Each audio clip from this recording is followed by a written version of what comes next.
Aujourd'hui, pour un Réunionnais de 30 ans, acheter dans la commune où il a grandi devient très compliqué à cause de la hausse des prix, du coût du crédit et aussi du manque de biens disponibles dans certaines zones. Il y a aussi un autre facteur. Avec les nouvelles routes et le développement des infrastructures, des secteurs qui autrefois étaient plus éloignés sont devenus beaucoup plus accessibles et ce qui a tiré les prix vers le haut dans beaucoup de zones.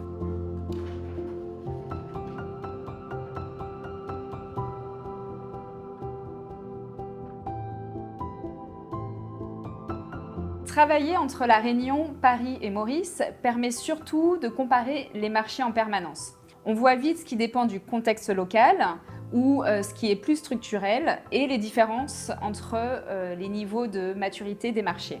Ça permet surtout, je dirais, de mieux comprendre les prix, les comportements des acheteurs et la façon dont les marchés évoluent.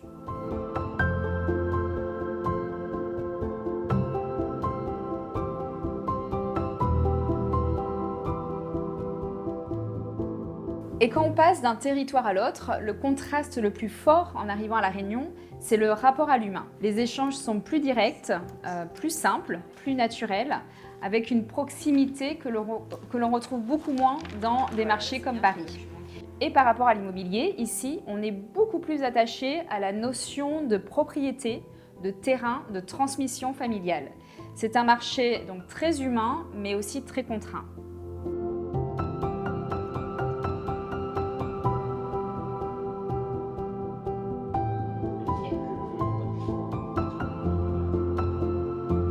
L'atout de La Réunion, c'est surtout son potentiel d'évolution.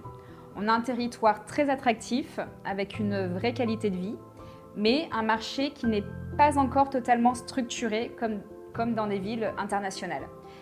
Ça crée donc des opportunités, mais ça demande aussi plus de rigueur et une meilleure connaissance du terrain.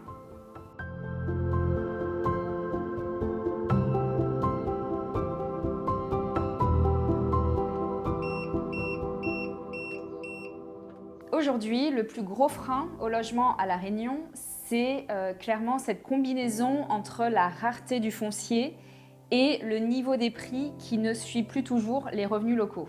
Quand un Réunionnais ne peut plus se loger dans le quartier où il a grandi, ça raconte quelque chose de très simple. Un territoire attractif, mais où l'accès au logement devient de plus en plus sélectif et où la notion de proximité familiale devient difficile à maintenir. Or, à La Réunion, c'est quelque chose de très ancré dans la culture, dans le fait de rester proche des siens, de la famille, du quartier.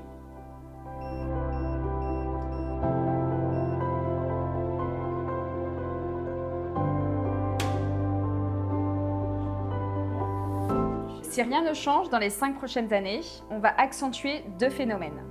Premièrement, des difficultés d'accès au logement pour les classes moyennes et aussi une pression encore plus forte sur les zones déjà tendues.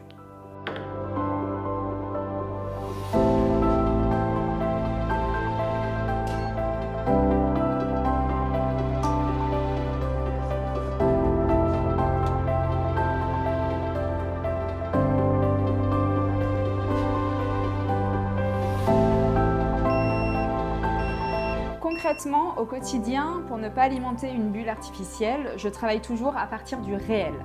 Des ventes signées, des prix actés et pas des prix affichés. L'objectif, c'est d'être aligné avec le marché, même quand ça ne va pas dans le sens de l'attente du vendeur.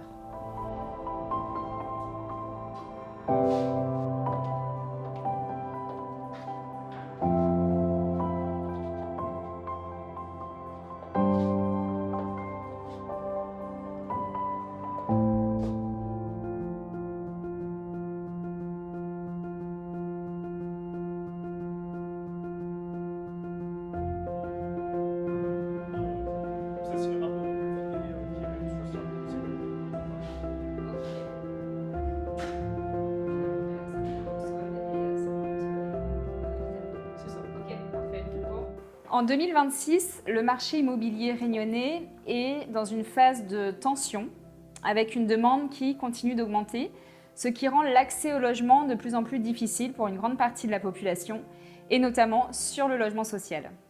À La Réunion, le logement social représente environ un quart des résidences principales, contre une moyenne nationale autour de 10%.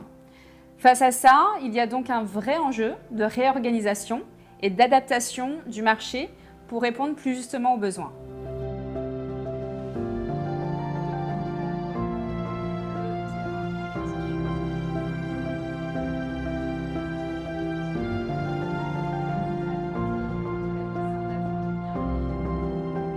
Autre point à La Réunion, on est sur des micro-marchés très différents selon les quartiers.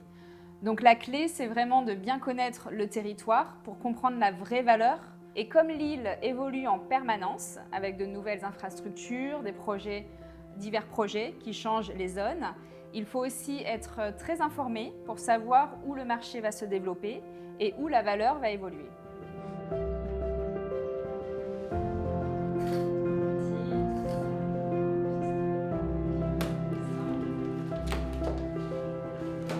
En 2026, le marché immobilier réunionnais est marqué par une forte pression de la demande. Je dirais qu'elle est portée par la croissance démographique, les retours au pays, les arrivées depuis la métropole, les décohabitations et donc des besoins constants en logement. En face, l'offre reste contrainte par le foncier et les coûts. Donc le résultat, c'est un marché tendu, très sélectif selon les biens.